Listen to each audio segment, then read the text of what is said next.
welcome Karen Mongo to the stage.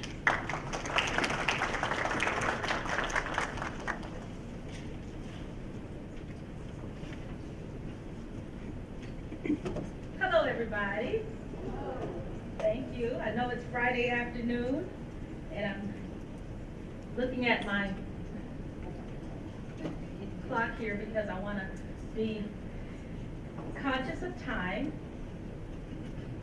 I am at one of the Dallas County Community College District schools, that is North Lake. But prior to my role at North Lake, I was at El Centro College for 18 years. And then prior to that, I was at Texas Women's University for about 8 years. But I said that to say that some of the examples I'll be sharing, because I came to North Lake, I haven't been there but a matter of months.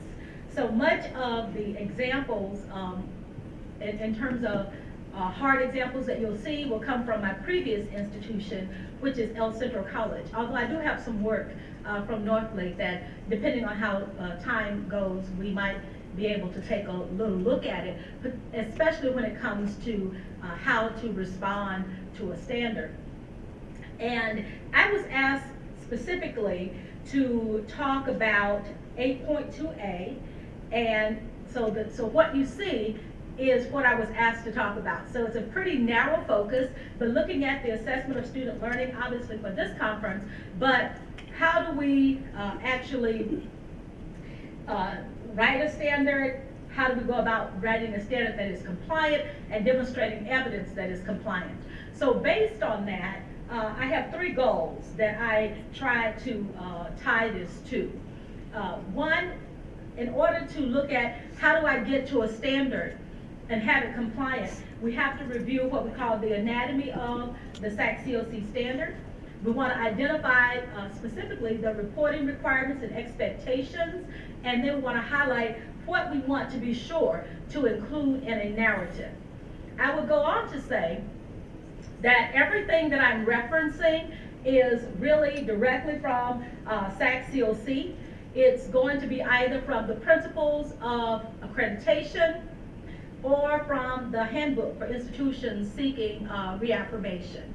This particular PowerPoint has already been given to Christine Hubbard, so I think she'll place it on the website if you have need to take a look at it later. You also have in your folder today a couple of handouts, and one is a sample assessment report. I'll reference that. We'll also reference the Analyzing a Case for Compliance, which is a SACSCOC document. And another item that we'll take a look at is the quick guide for assessment, because in terms of demonstrating compliance, those are things that you want to look at, not necessarily just like this, but these are just some examples, okay? Now, let me go on to say that I am a trained SACSCOC reviewer, and I serve as a reviewer for the commission as a QEP evaluator for evaluation of all of academics, to include faculty credentials, programs, and etc. And then I'm also an evaluator for institutional effectiveness, all of those standards relative to that. And so I've served on review teams, off-site and on-site, in all of those capacities. And so when I talk about these things, I'm talking about them, one, in terms of the work that I do day in and day out at the institutions where I serve, I have served, but also as my work with the commission in terms of the service to SACSCOC. Now, before we get into talking about the goals, we want to talk about institutional assessment of compliance. The first thing that you do when you're looking at the compliance certification is that you have to be able to identify whether or not you are compliant as an institution. So for each of the core requirements, comprehensive standards, or federal requirements listed below, the institution should place an X before the judgment of compliance, and then add narrative in support of its judgment in accordance with directions requested in the category description. So you would judge your compliance, partial compliance, or non-compliance. And Analyzing a case will help us determine that, but you need to know that you're going to have to make a judgment. Now we're ready to say, how do I do that? You have to then start looking at the standard. What does it mean? What are the components that need to be addressed? Those similar are these. An example will be 8.2 A, B, and C. Are these all separate standards? Are there items in a series?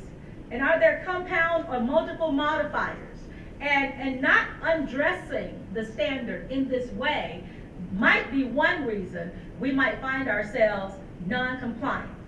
So we got to be very careful to just break that standard apart, doing a real analysis of what does it all mean.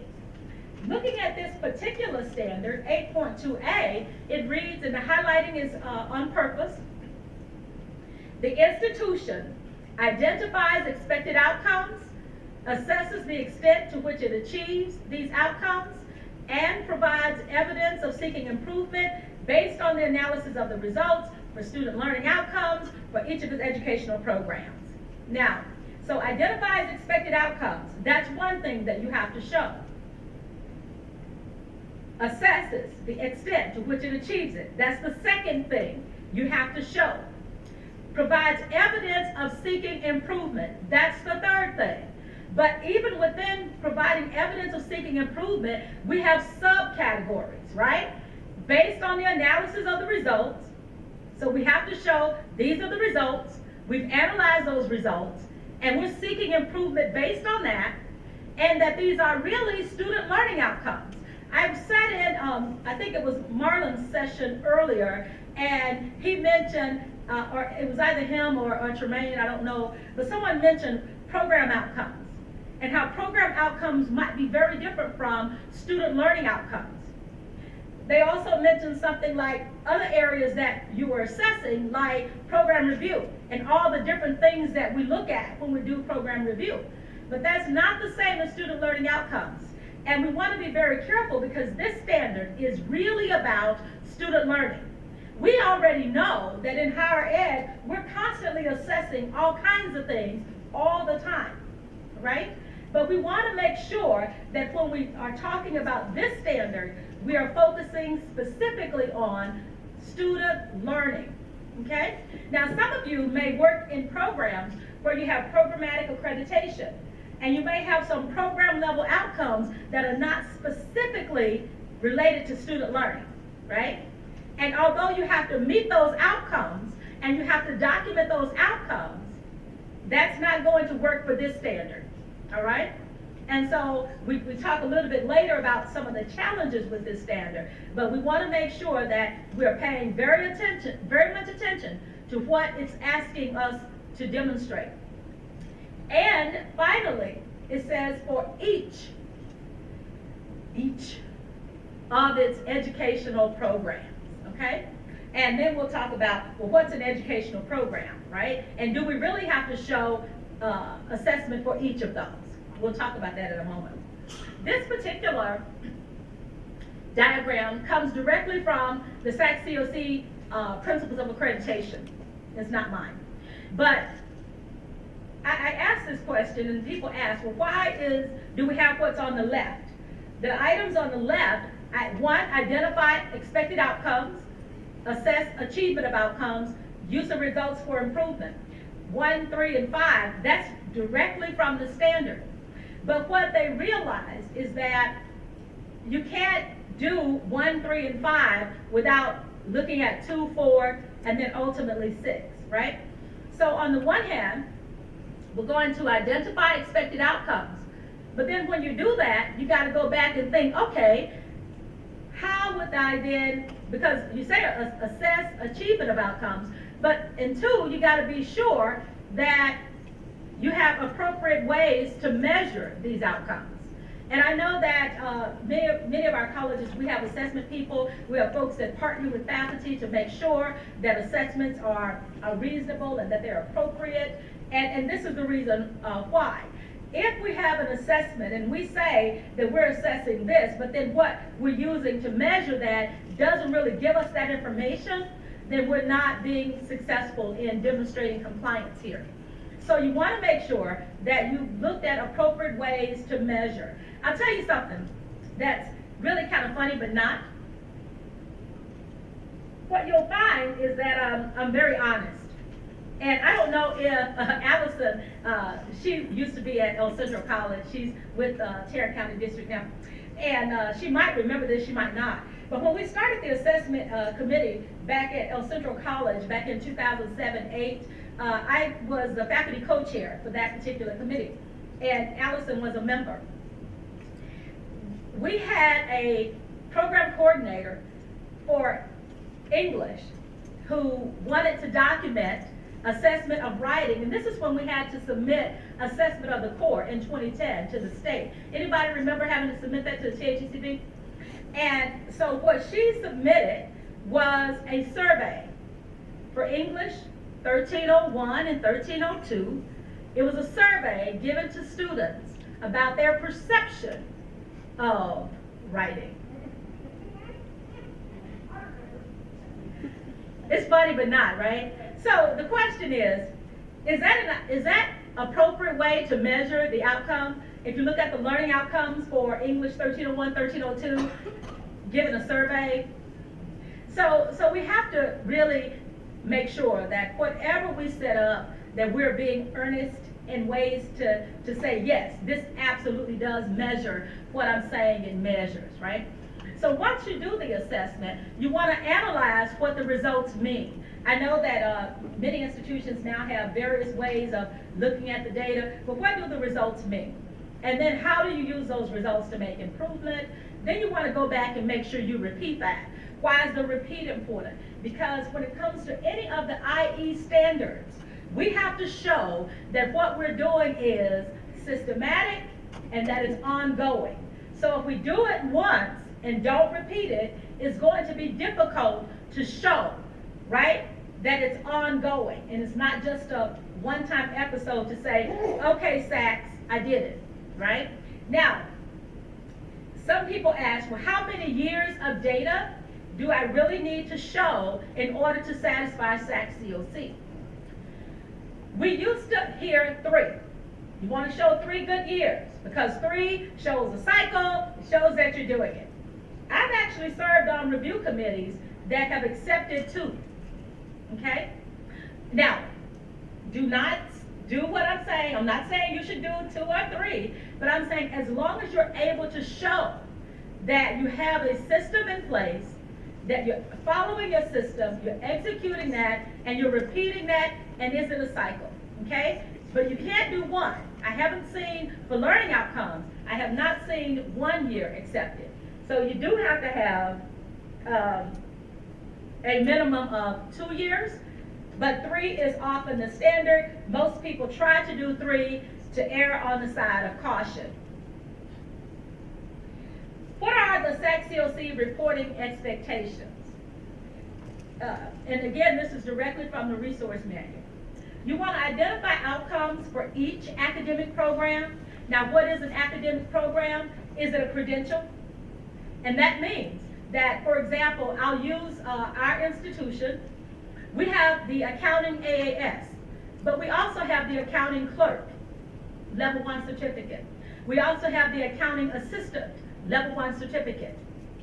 So technically, since all of those are recognized credentials, and when you include them in your institutional summary, when you identify your programs for SACSCOC, when you're doing that institutional summary, that's an early piece of compliance, right?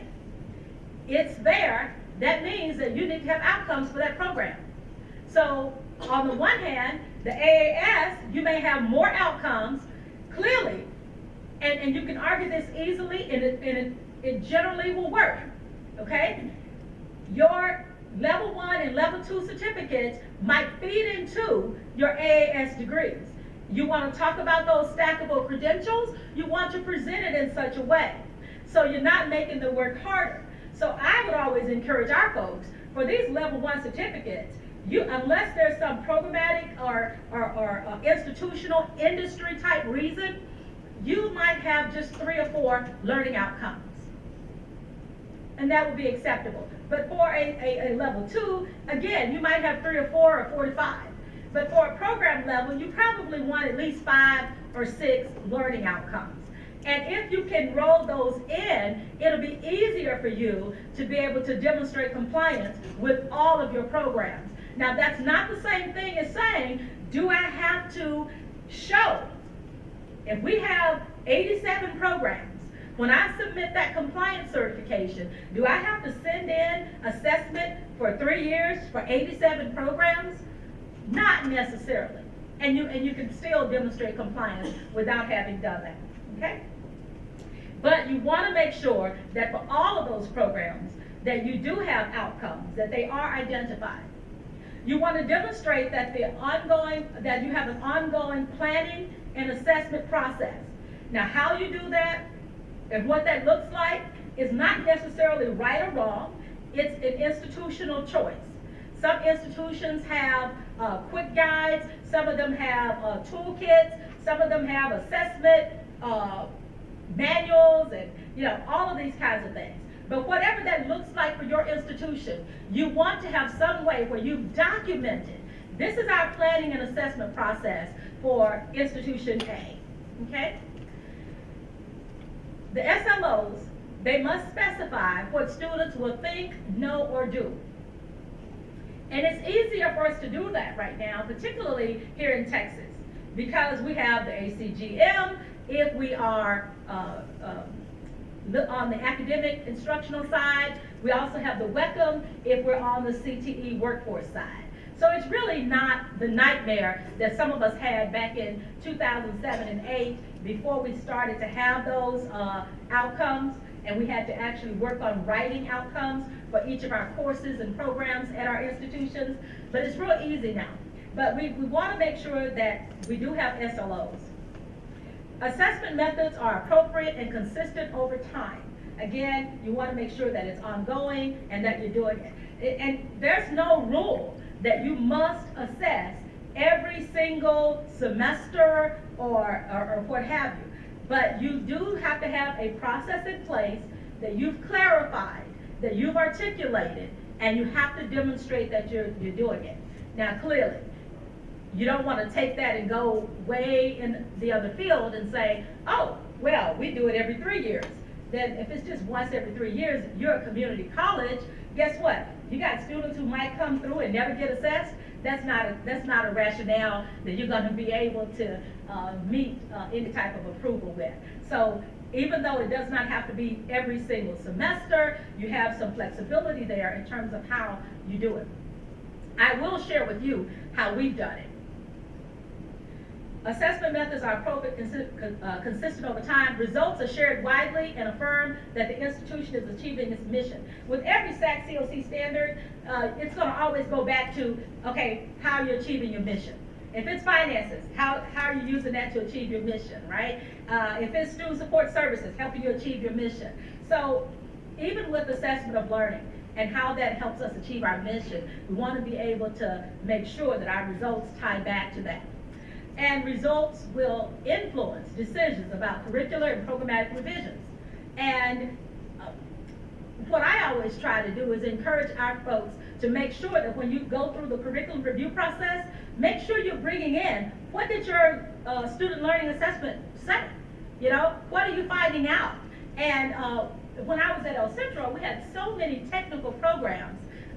It was so easy for many of them to really take a good look at what do these results mean for my students in my program.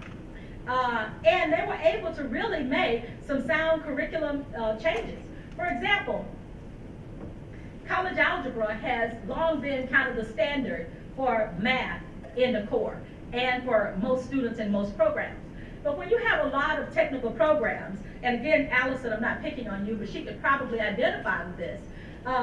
Students in culinary did not necessarily need college algebra. Our students in fashion design did not necessarily need college algebra. Guess what their assessments kept showing them? These students need some basic math. They can't use a ruler. How are you going to design something? They hadn't looked at a ruler in ages and maybe never mastered it when they did. So how do they do that? How do they deal with patterns? Okay, how do they measure stuff? In culinary, you're in the kitchen, you need 3/4 cups here and a half a cup there and an eighth of a teaspoon, and that's not college algebra. And so you found people then being able to really articulate what kind of curriculum changes needed to be made based on these assessment results. That's all we're asked to do. And basically, when we're honest, isn't that what we want to be doing? Don't we want to have students taking the right math class in order to measure or give you your medicine or whatever the case might be? We don't want too much baking powder in that bread, you know? And we definitely want them to get our medications right. So then, what is it that they need? That's what assessment is all about. The common process at the institution. These are the questions you need to be able to ask. And when you're, and all of this is in preparation of writing a narrative. How are your PLOs or SLOs being defined, and by whom? Who has oversight of your assessment processes? Are they clear? Your assessments, your student learning outcomes, are they measurable? Who measures them? When? How often? How are the results collected, reported, and analyzed? And how has the use of results improved educational programs at your institution? Ultimately, when we meet the expectation of this standard, these are the questions we will be able to answer, and we will be able to provide evidence that it's done. Okay? So, to communicate institutional process. Now, if you look at this quick guide, now, okay, this is not the only piece that we had. This is just a piece that I'm sharing with you. We've had manuals over the years that have been 100 and some odd pages. I see Dr. Curry back there. She knows that we started these assessment institutes in the summer with a grant, and we continued sharing assessment best practices. We had volumes and volumes of information. But what we also found is that if you're really trying to communicate, you only have people like us who are reading through all that stuff. If you're trying to get your faculty who, you know, they just want to know, tell me what I need to do. Sometimes that's all they want. So you can have that manual for the people who want all of that stuff. We have a section in the faculty handbook that talks about the assessment process and what's required for CTE faculty versus the academic transfer faculty. But then we also have the quick guide that makes it real easy for every person to know exactly what they need to do. And you notice here it talks about, this example is for the THECB approved certificates, AS degrees, and the AAT. We had a different quick guide that was specifically for the core curriculum, the AA, and the AS, all right? So, but the format for them was exactly the same. Okay, so what is assessment? Kind of making sure people just kind of have the basics. And that's really important, particularly when you have a lot of CTE programs. Because according to the GIPWE, you're hiring faculty with workforce experience. Sometimes they don't come with teaching experience or any real training in teaching, right? So you say assessment, they may be thinking about it in a different sort of way. So there are some things you want to make sure that you introduce to folks and not assume that everyone knows. So what is it? Who does it? All faculty teaching the courses, okay? So that means, yes, if you are adjunct faculty, full-time faculty, dual credit faculty, it's all faculty. So this helps you to then answer questions that you want to be able to say when you write your narrative, that all of our faculty assess student learning, right? And then we talk about, that was the QEP, for example, why do it? How do we do it? And so these are all pieces of evidence. We talk about reviewing your mission and goals for your program, identifying the learning outcomes, having the curriculum map express that, designing assessments, aligning in Blackboard because we use Blackboard outcomes, participate in calibration and scoring, review the results, identify changes to be made, and complete the assessment reports. When do we do it? It's continuous. It's ongoing whenever the course is taught. And I know you say, wait a minute, you say you didn't have to do it all the time. You don't. But I'm saying what we do, okay? Because it was so important for us because we had these gaps in what we were able to show. So our message became, every time you teach this course, because you're not creating assessments just to say, here's SACS. You're saying, when students take this course, these are the things that my students will be able to think, know, or do. And they need to be able to think, know, or do it. It doesn't matter if they took it as dual credit, if they took it 3 weeks in May term, if it's an 8-week session, if it's a night class, a 3-weekend flex. Whenever they take it, guess what? They need to be able to think, know, or do it. And so how do we make sure that's happening? So whatever assessments that we have built into that course, then they should be loaded into that course shell every time they're done. We had our dual credit office, they hired someone to go through every eCampus shell for dual credit and meet with coordinators to make sure that every course shell had that same assessment, even for our dual credit students, because it was easy then to put it in Blackboard, okay? And so faculty, you didn't have to have all of your stuff in Blackboard, but for the purpose of your core, your main assessments, we wanted to see that in Blackboard. So that would be the only way we can collect it. Have you tried collecting assessments, running around to a dual credit location, collecting paper and hauling it and scanning it and, you know, that's crazy. But if you have that one, right, that's used for assessment, then that's going to be the easiest way to do it. And so our thing was whenever it's taught, now we would only score once a year. And when we would score, we would pull from summer, May term, all the way through summer, through the fall, winter term, and spring, and we would score every May, okay? Now, obviously, we had to sample from that because our QEP was critical thinking. So when we first pulled artifacts, we had like 30,000 artifacts just for critical thinking. So clearly, we're not doing 30,000 artifacts, right? So we have to sample from the various courses and making sure within our sampling, we had some dual credit, you know, some flex terms, some 16 weeks, some we wanted to make sure that we were able to show that. And that's important because at some point, you're going to have to say to SACSCOC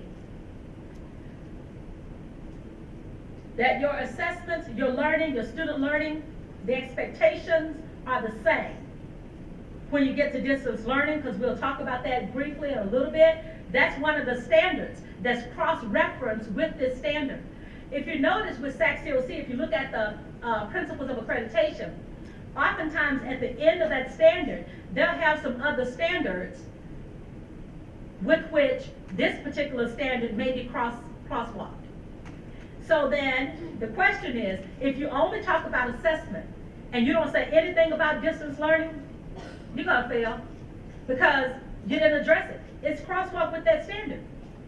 So, but if you're able to say, our learning outcomes are the same, regardless of how the course or program is offered, and our assessments are the same, and that this information presented includes all of that. Now, it might be that if you're on you're involved in hosting a visiting team, they may say, I want to see it. Show me your dual credit. Because dual credit is considered distance. If it ain't on your campus, it's distance, right? Show me your dual credit. They may want to say, let me see your online. And so while you may not have to break it out in presenting that narrative, you do want to have some mechanism by which you can identify those, so if you're asked, you can do it. Okay? Now, for us, it's easy, and I'm sure it's the same for any of you. When you're in Blackboard, and I'm just speaking about that because that's what we use. It's not a sale. I don't work for Blackboard, and there's no kickback, but that's what we use. But you look at your section numbers. Your section numbers identify the modality, right? It identifies if it's on campus, and if it's an off-campus location, your section number or location code will give you that. It also identifies if it's an evening class, if it's a flex term class, if it's an online class. And so we're able to then, because we've sampled, and in our sampling we included all of that, we can clearly break it out, okay? So you want to be able to make sure that all of you account for all of that. Now, it takes a long time if you're doing some of this to break it out up front, if you're gonna break out your scoring, and if you do scoring by rubrics or however you do that. But on the back end, it makes your life a lot easier. Because if they ask you a question, I got you, right? You got the answer. So it's a lot of preparation up front, but in the end, you'll always be able to demonstrate compliance. So where do you do it? You do direct assessment. Now, indirect assessments are optional. Graduation rates, course completion, ABC, success rates, and things like that. All of that is optional. Self-reflection, you know, all of those are optional. But you do have to do direct assessment. Now, some of the ways, and this is not an exhaustive list, but some of the ways you might do that could be course embedded if you do something like Blackboard or something like that. But it could also be course embedded but manual, okay? But you just have to be religious about making sure you're collecting it when you should be collecting it and how you're going to store it and all of that. But licensing and certification exams are also part of that. One of the things too that I encourage for CTE programs is your internships, because in those internships, you know, you have that evaluation from your supervisor. That is direct assessment. And it's a wonderful tool to use for CTE programs. And I always encourage our CTE programs that use internships to use that particular form, because it's a capstone. And it's required by the GIPWE that having some type of capstone. And if your internship is your capstone, it's a wonderful way, and it's a very good way to get industry experts to comment about your student learning, right? And so you can consider using that information. And this right here is simply just the information that you saw on the other side, but reviewing the program and mission and kind of taking people on a loop of what that kind of looks like, okay? If you have questions, I'll be happy to answer any of them at the end. How to identify outcomes? It depends. And it depends in part on your program type. If your academic transfer, I would strongly recommend just relying on core curriculum 2014. Because again, you have to build a case for compliance. There are things that we're already asked to do by the state. So why would we go and create something else that's going to make it more difficult? We're doing this anyway. Just make sure that you're documenting it. Also, when you look at Core 2014, there's already documentation on the TFTC website that talks about that. It talks about the need for assessment. But you already know that you had to submit a plan to assess your core, right? Your core had to be approved. You had to submit a plan to assess the core. Use that information to your benefit. Don't recreate the wheel.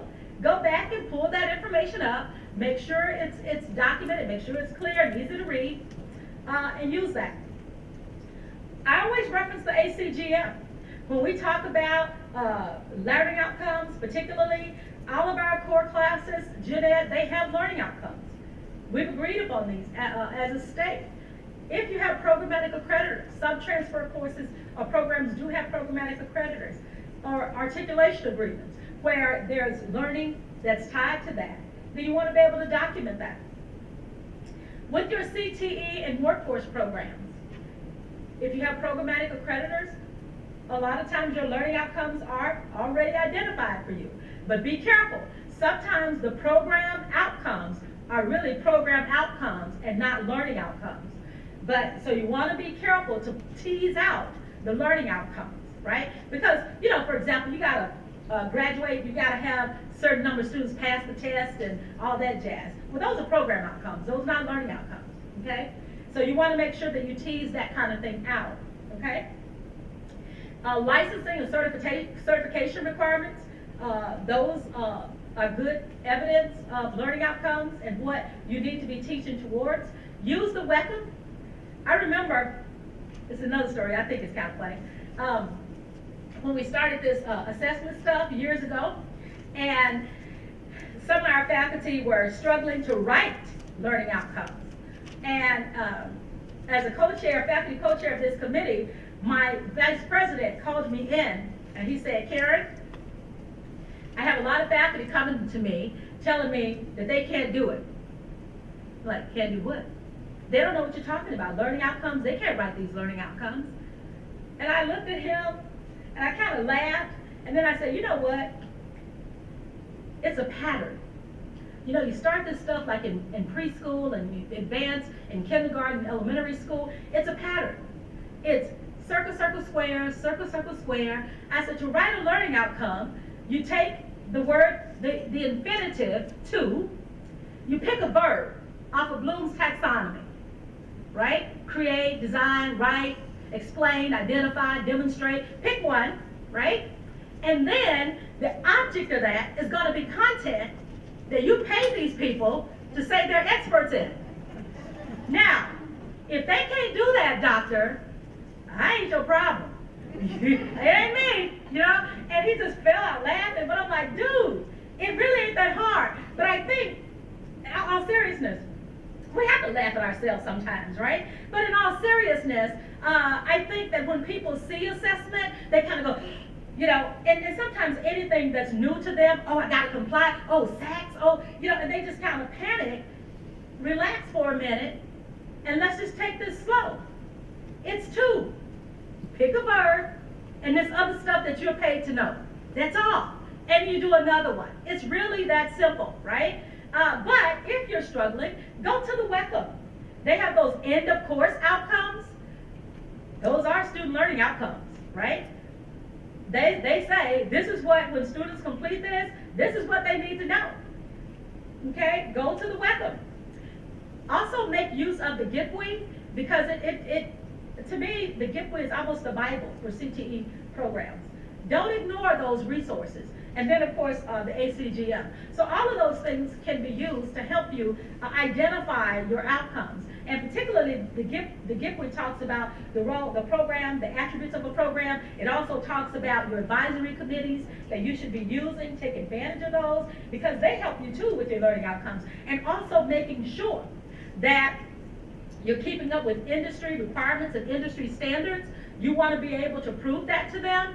Then take advantage of that. Use your advisory committee. And then you can use that information to talk about the learning, share your results with them, let them give you feedback, any changes you make to improve your learning based on the recommendations of your advisory committee. Don't just leave that sitting in some notes from an advisory committee meeting. Make good use of all of that information. Now, what do we include in the narrative?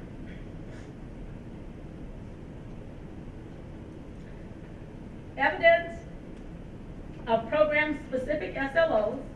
Now, what that evidence looks like, again, that's up to you. One of the things that we've used in the past, and we still use, is curriculum maps. And I might be able to show you one a little bit later, but a curriculum map basically identifies all of your courses in the curriculum. It identifies what the learning goals are, and then it goes back and says, this is where this information is assessed within the curriculum. All of your learning outcomes may not be assessed in all of your classes, and that's okay. But you want to make sure that you're able to show, indeed, where those outcomes are assessed. Another template that we use is an assessment plan, right? Or an assessment planning template. In that planning template, you will say, these are our program level outcomes, and this is what I'm going to assess. This is the tool I'm going to use to assess this particular outcome. And then who's going to be a part of that, right? You might identify your faculty, who might be participating, and then, so we use that because then you go back, okay, this tells me exactly what I'm doing. So it kind of serves as a guide and a reminder, or it helps faculty, it helps us to know that everybody has a process in place. A description of your assessment measures is another thing that you want to include in the narrative. You also want to provide any details on the assessment, any details on the analysis of the results, how you're using those results for program improvements. And we just mentioned you had 87 programs, right? Are you going to put 87 programs in that compliance certification? You might, and that's okay if you do, but then you might choose to sample. If you sample, you got to explain your sample. And no, you can't just pick your best ones. I know, I want to do that too, right? But you can't just pick the ones that you know are doing great work. We have to make sure that if we sample, that our sample is representative of our institution and its mission. I'll tell you as a reviewer, one of the things that always the flags go up when you only show those courses, those programs that have programmatic accreditation. You know they gotta assess, right? Nurses, they take their doggone exam, your radiology, your so we know they're assessing. So you want to make sure that you're including areas that are, you want to include those, right? That's fine, but you don't want to just include those. Include some of the areas that don't have programmatic assessment. You also want to include all types of programs. So not just your AASs. If you offer level 1, level 2 certificates, AAS, and enhanced certificates, then your sampling needs to be including all of those. And then if you're offering a bachelor's degree, your sampling needs to include some programs from all of those areas. And it needs to be from all of your either schools or divisions or however your institution is organized, okay? So make sure that it's representative. You want to make sure too that you include your really large programs. If you have, for example, if you look at your institutional summary, go back there, we mentioned that earlier, right? And in the institutional summary, you have to identify all your programs. You also have to identify all your graduates. So let's say, for example, if you have a paralegal program and you all are graduating 100 some odd students a year out of the 800 graduates or whatever, and then you got 200 nurses and 10, IT folks and something else. Well, then you clearly got these big programs. And then if you exclude paralegal, right? That's going to be, okay, you got 100-something graduates a year, and you didn't include any assessments for them? Why not? That's going to be a question. And if paralegal is your only program of its type, then you definitely want to do that. Now with IT, if you got like 30 different IT programs between the AAS degrees, and she's laughing because she knows it's true, we probably got 100, and all those certificates and all that jazz, then clearly you can pick from those. But some of those others where it's kind of like the only one, you want to make sure that you include them, especially if they're large. You also want to make sure you include programs that are really small. You got a program with 2 graduates. And I had someone say this to me, well, I don't have a lot of students, so I don't assess. Well, maybe if you assess, you can see why you don't have any students. That's what assessment is not just to, it helps us determine what are we doing well, but also where can we improve. And I would say programs that are losing students, that are kind of on a downward trend in terms of enrollment or graduation rates, you really want to find yourself doing some assessment, because assessment might help you figure out how might you either advance or update your curriculum, how other offerings or modalities that might help you improve these other outcomes that are for the program, not just learning outcomes. So no program is so small that you should not be assessing. That's not a good answer, okay? And then also make sure that your sampling, like I said, is definitely appropriate and it's valid. And as long as you do that, then you could submit and then be approved with just the sampling and not all of your programs actually having to submit anything. Now, there's no excuse that they shouldn't be doing it. They should be doing it, but you don't necessarily have to submit all of them. And actually, I don't think I've ever really seen any institution submit all of their programs, and they've still been, compliant. Okay, but again, you have to make your case. You have to make your case. Evidence demonstrating compliance. Institutions should ensure that all evidence presented to support assertions of compliance that is reliable, that is current. So in other words, if you're submitting in March here, March 2020, for your offsite, if you got your onsite in the fall, and then your data is from, I don't know, 2014 and 2015 and 2016, yeah, that's 3 years, but okay, 4 years later, people, what are you doing? So it needs to be current. So you can't, there's no need to go way back there. You want to make sure that you're doing something current, okay? It needs to be verifiable. In other words, they can verify, because then we're going to talk about making your case in a narrative. And then any links or any other things that you provide in your appendices, for example, that is just for support.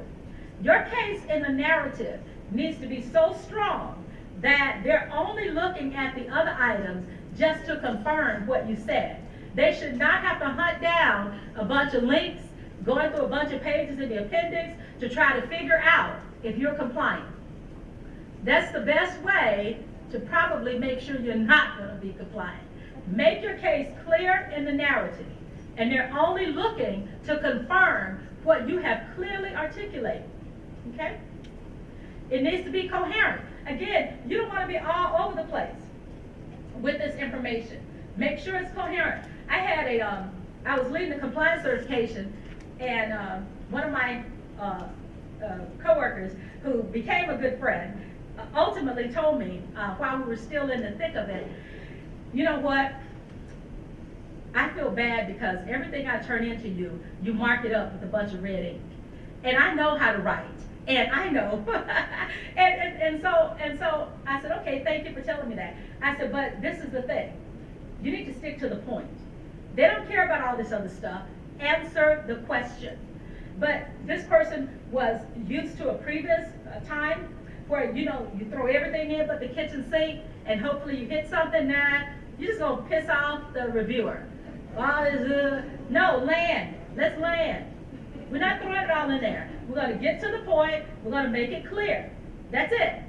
And so one time she came in and she said, I'm proud of myself because now I've learned to think like you. I know this is going to be a good one, right? And she had this narrative done. And I said, okay, good. And I still kind of marked some of it up. She's like, okay, that's better. That's better, you know. And so, you know, when you're into it, and what I tell people too, and people that I work with, it's not personal. I said you cannot get married to your work, to your process, where you can't take criticism or you cannot be objective about it. When you can't look at this standard and look at your evidence and really be objective, then that's when you're going to have trouble. I said, if I were just telling you what you wanted to hear, I wouldn't be doing my job. I owe it to you to be able to look at this from an objective lens. This is my institution too. And I want to be able to critique this. And so it's not personal. It's the work. And so if we can all get on board and move forward doing good work, we're going to be okay, right? So you got to understand that you got to be objective. You have to be objective. We did an acquisition of a non-SACSCOC institution, and we hosted this team. And Marlon kind of remembers this because we were hosting Leap Texas at the end of that week, and so we were hosting this team. It was exhausting to get ready for all of those things, and this acquisition came pretty quickly, so we didn't have years to prepare for it. But guess what? Because we were assessing and we had it all the time, because this is what we do, we were able to answer the questions and we were able to get through this.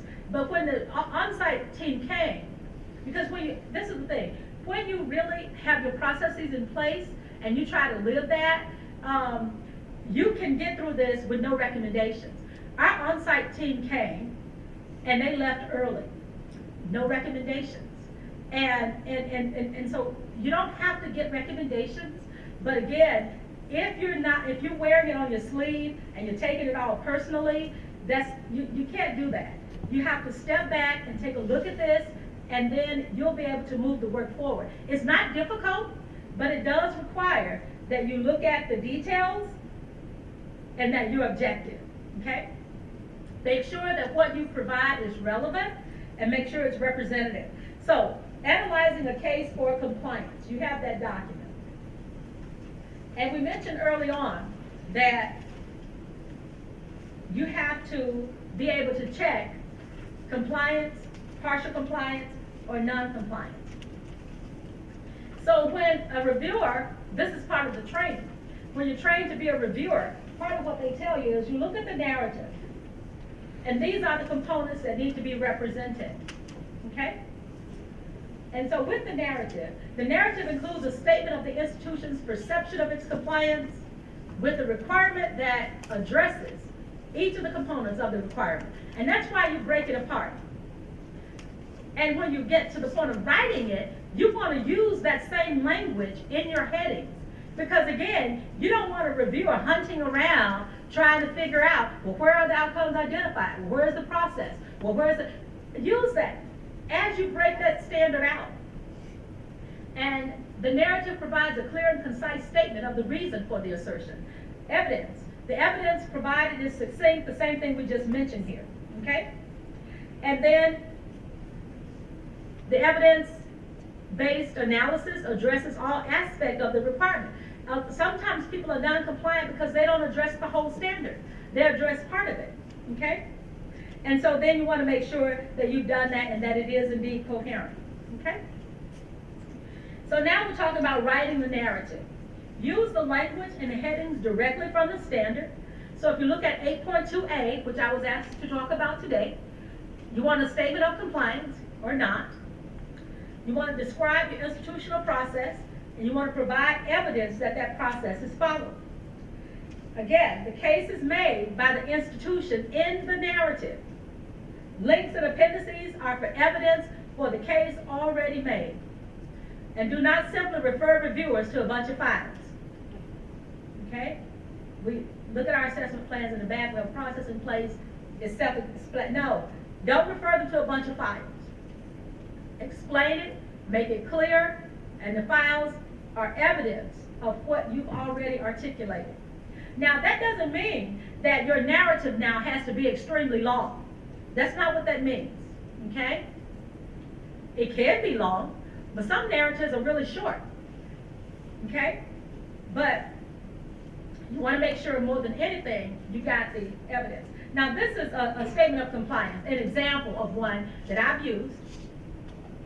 All courses and programs at one college have identified, one college, it's not a real name, have identified student learning outcomes, assess the extent to which students achieve those outcomes, and provide evidence of improvement based on analysis of results. Assessment of student learning is the same for all modes of instruction by which a course or program is offered, traditional, online, dual credit, and flex. It's important to say that because remember, distance ed policy, although it's not a standard, it's an accreditation policy, it's cross-listed with this particular standard. So either you're going to say that with all of your courses, the outcomes are the same, the assessments are the same, okay? Or you're going to be able to show that this is our assessment program for our traditional courses and for our online programs, if they're different, because some institutions, they are different. They have different leadership, you know, and all of that. This is the assessment, right? And for dual credit, if that is indeed the case. But if you have a process in place where they're all the same, then you want to articulate that. Okay. But you have to speak to distance somewhere, okay? And distance is not just online anymore. The interpretation of distance is anything not at your main location, okay? So if you have off-site locations, if you have branch campuses, any of that, if you're nursing and you have sites at the hospitals where you're teaching and any of that, then okay, where's that information and how do you present it? So you just want to make it clear. Also think, I'm going to answer the question before they ask, because you don't want them coming back asking you a whole bunch of questions, right? You want to write this thing and shut it down. Don't be asking me, I got it, right? Documentation. Then you want to prove your case. Show everything needed to answer the question. Now you don't just throw a bunch of documentation in there and say, oh, here's some stuff we did. But you want to you want to make sure, again, it's coherent. It's coherent.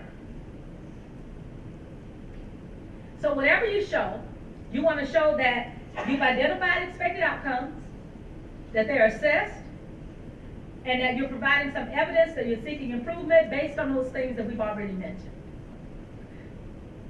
To show that you have an institutional process, you want to go ahead and explain that.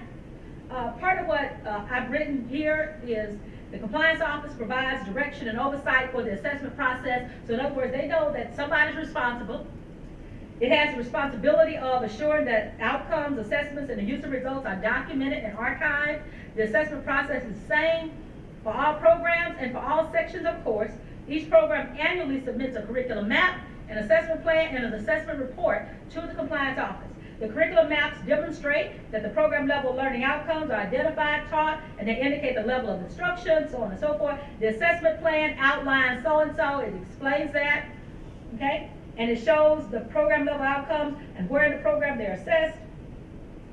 And then the assessment report includes program level outcomes, the instrument used in assessing the outcomes, and the user results, the goals, and the improvement actions based on the analysis of the results. Okay. And then many of our technical programs assess programmatic outcomes in fulfillment of professional accreditation. Then we mentioned something like outcomes. If you're using any type of software or system, you can explain that if you like, if you think it's helpful to understanding it. And then also, again, like I said, make use of those resources that we're already using as a state. The ACGM, the GIPWE, the WECM, all of those things, you can reference those, but don't just reference them. Remember, a requirement is that a reviewer is outside of your state. So you don't want to just say ACGM. I know you know what I'm saying. But if I were speaking in this context, I would say, I have to say what it is. They're prescribed in the ACGM and are common across the state of Texas. The state requires, because they don't know that. So anytime you're referencing any of these things, make sure that you explain what it is. So now, at least they have a context for it, right? For technical programs, we have the GIPWE. It's published by the THCB. It identifies characteristics of workforce programs with which all of our college workforce certificates and degree programs have complied. You want to be able to, if you're going to use it, make sure you're able to explain what it is, and also how you've used it. And if they want more information, they can then go there, but you want to at least put it in context for them. And then here, I would say, for evidence of compliance with the GIPWE, click on the hyperlinks for the following characteristics. Program demand, okay? Effective use of advisory committees. And so I'll show you some of what that looks like in a little bit if we have time, okay? How to present the evidence. There's no one correct way to do it, as long as it's clear, and it's accurate, and it's accessible, that is legible and readable, okay? I served on a committee, and it was an offsite, and y'all know offsites are a killer, because on an offsite committee, you're reviewing 3 institutions at one time. And they had new administration, and when I first got it, I was like, what? Because, you know, everybody uses software now. They send you a little flash drive with all their stuff on it, or, you know, here's a link to our web, and they're using something, right? This institution sent a whole bunch of paper. And so even for any of the, it says see so-and-so, and you got all these papers in the back. It was a new administration, they had no software, and clearly they couldn't use Microsoft Office very well either. I mean, we didn't have software, but we did it all through Microsoft Office, right? But so there were no links on a flash drive. It was a paper document, and then, okay, go see this, go see that. And so it was a little bit crazy, but that doesn't mean you're going to be non-compliant. Because as long as you are able to organize what you have to present in ways that are clear and is legible, nobody's going to fail you because you don't have software, okay? So I've seen it all kinds of ways, but whatever you do, make sure that it's clear, that it's accurate, it's accessible, it's readable, it's coherent. Tables and charts work well. I love tables and charts. Sometimes I'm linking to those, and sometimes I'm pasting them within the text of the standard. One of the reasons tables and charts work well, and some of the reasons, because again, they want this to be coherent. You don't want your reviewers having to hunt down and figure out how you're compliant. You're going to make that case. You don't want them having any questions, right? So, but when you put together tables and charts, you're able to compartmentalize that information for them, okay? So they're not all over the place. It's compartmentalized. got rows and columns telling them what it is. So you're guiding the reviewer to help them see the compliance. And then tables and charts get to the point, right? Usually, they get to the point. Whereas if we're writing, sometimes depending on our style, we can be very circular, it takes too long, and very verbose in our wording and all of that. Tables and charts help them see it. And also it breaks up the monotony of text. So if you got reviewers, and let's say you're doing a compliance cert right now, and you're going to send this to offsite, keep in mind those offsite reviewers, they're looking at 3 institutions at one time. They're going to be in Atlanta for like 3 days to kind of determine your compliance. And if you got them all over the place, and they're looking at 3 institutions, you're only hurting yourself. Try to make it as clear as possible. Make it easy for them to see your compliance. Okay. Now, this is just an example of an assessment table. Once we talk about the assessment process, this is one of the examples that I actually embedded into the text of the narrative. And where we would have the program, and this is abbreviated to kind of show you, we would have the program, we would have the curriculum map. These checks are links. When they click on these links, it opens up, because we've already told them that our curriculum map identifies our program level outcomes, right? It shows you what the courses are and what level they're being assessed in what courses, okay? So if you want to see, click on one of these maps, and you can just go down the list, right? Because we've already told them. The assessment reporting template, we told them that we use a reporting template, right? So that they can plan their assessment. This is what we're assessing. These are the measurements. This is how it's going to be measured. This is who's responsible. Click on it. Take a look. And then you put in, and we did for this one only 2 years, the assessment report. So when they click on that report, it shows them all the things that, what were the results, how are you using them for improvement, all that jazz, right? And then we included student artifacts. You do not have to include student artifacts, if that's what you're going to ask me, but we did. Why did we include them? Because we wanted them to see some of our student work and what the results were, okay? And so if they click on that, they want to see some of our student work, we included it, okay? You don't have to include it, but we did. And so that's what that looks like. So again, if you're talking about a standard as voluminous as 8.2a, and you're looking at all these pieces to help talk about, one, what is our process? Who's responsible? Who has oversight? What are the learning outcomes? Who's assessing? When are you assessing? What are the results? How are you using them for improvement? That's a whole lot of stuff being packed in, right? So then when you give that overview, you can provide a table, and then they can, and then label it, and they can go to that information. If you're using now, because we did all of this through Microsoft Office, we didn't have software. That's how we presented it. I know some of you use software where you enter all this stuff in, and it has these same columns, and they can go to that. But you can still provide those links within that information. What are some of the challenges with 8.2a? Not having evidence of an institutional process. So, another funny story.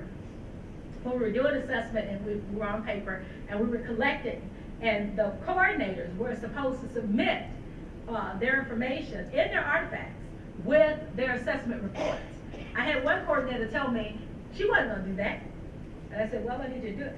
And because we're putting together when you have your visiting team, you have your on-campus library and all that stuff for them. And so wanting all these things in place. And she said, well, if SACS wants to see mine, they can just come knock on my door.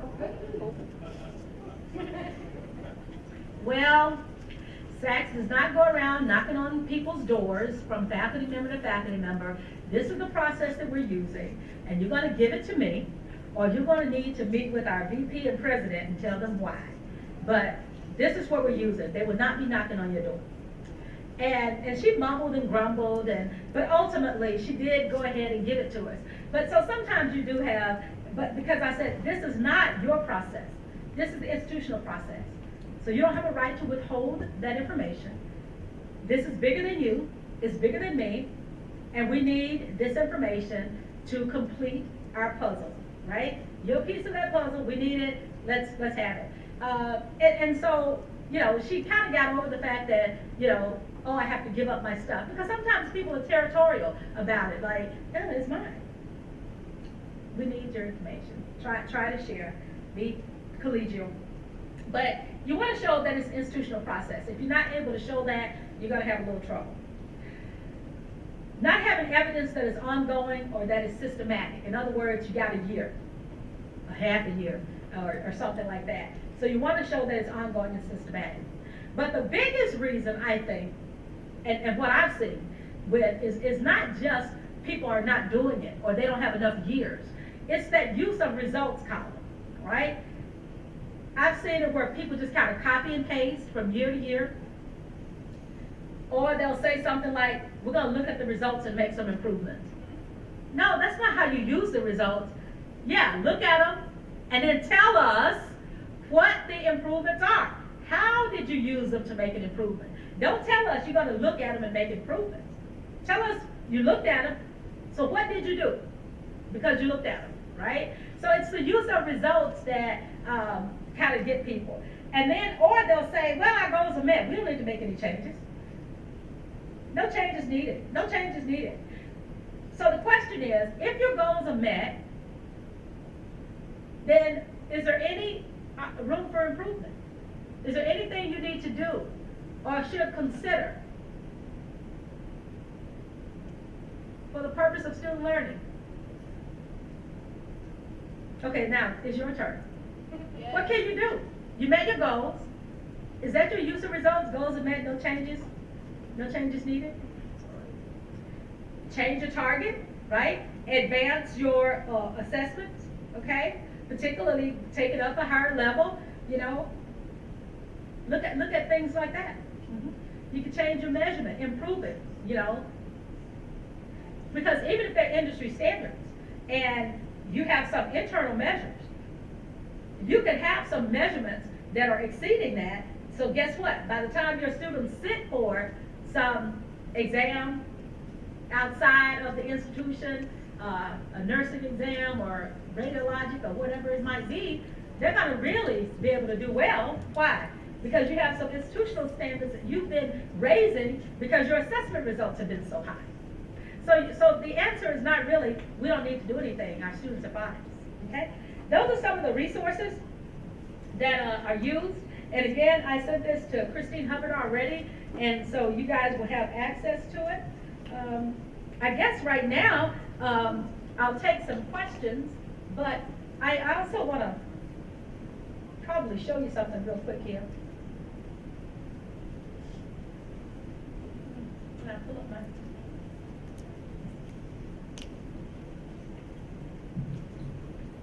I'm going to a referral report that we had to do.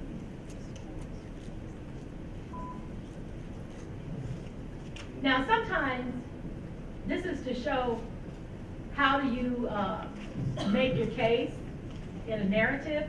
Sometimes it's very simple. Okay? Here, the question was about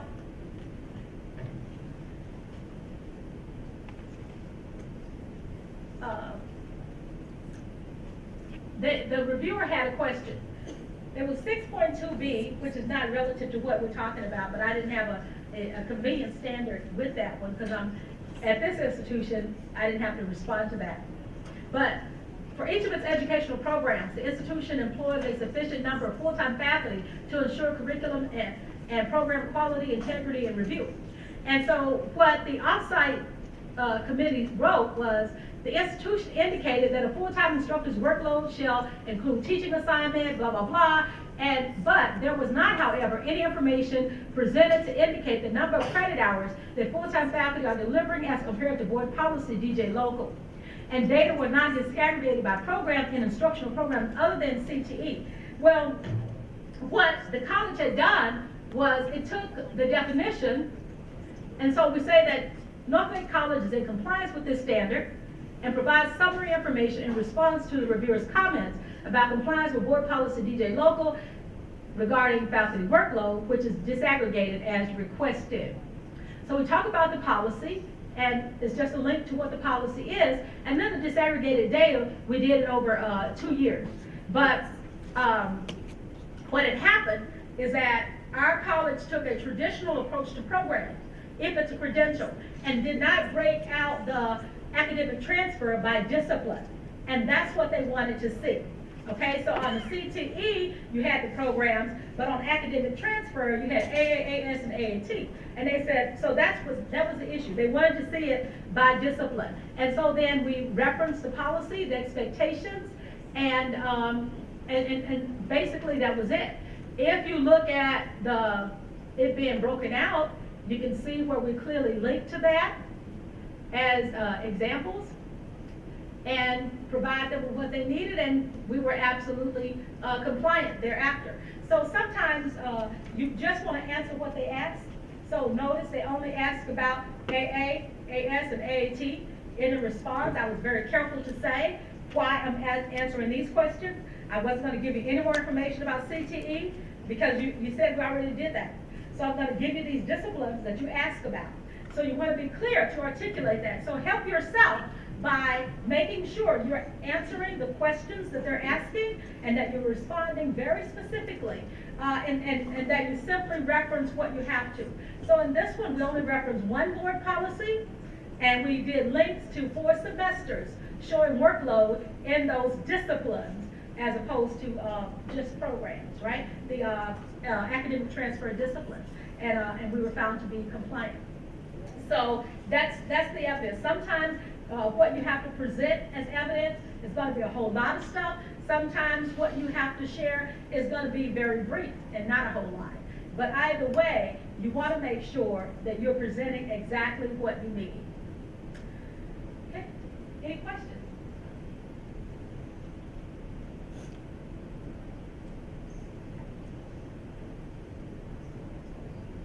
No questions? You guys are easy? Yes. I've heard this enough times. Thank you. I know I've heard this enough times at SACS, where when you're doing the compliance documentation and your user results, to generally go back, because at the time that you write it, you might say, we will do this improvement. And by the time you submit it, it might be 1 year, 2 years, 3 years down the line, and you have done the improvement. So did you go back through and scrub all of your documentation to change that to past tense? Does that make sense? Yes, I think it makes sense. You're saying that this is what we're gonna do, we go back and scrub it. No, we didn't. We didn't. I'm sorry, I forgot to reference this document. It's an assessment report, and this one uses, we use the value rubrics for a lot of our assessments. Even some of the CTE folks align with some of the rubrics in outcomes, and we use this one. So with this person, then they answered the questions based on those pieces of it. But, and you see those, but he says what we will do, but I don't go back and scrub it. I leave it like it is. And most of the time, when they submit this, they'll say, okay, like here he says, he mentioned a handout or something here. Let me see. Restate the theory. He provided an example and he attached it. A lot of times when they make those changes, they attach it, and so we saved it in our office. So that's usually part of all of the files, and when you click on those links, we show that. So that's what we try to do, is when they say they're going to do it, okay, where is it? And for those people who are able to go ahead and say, we revised the assignment, you know, here it is, we will go ahead and attach it, yeah. But no, we don't go back and scrub them.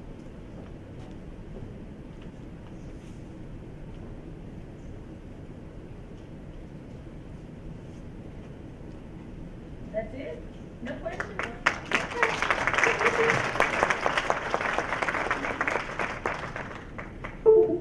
We really want to thank Karen for a very thorough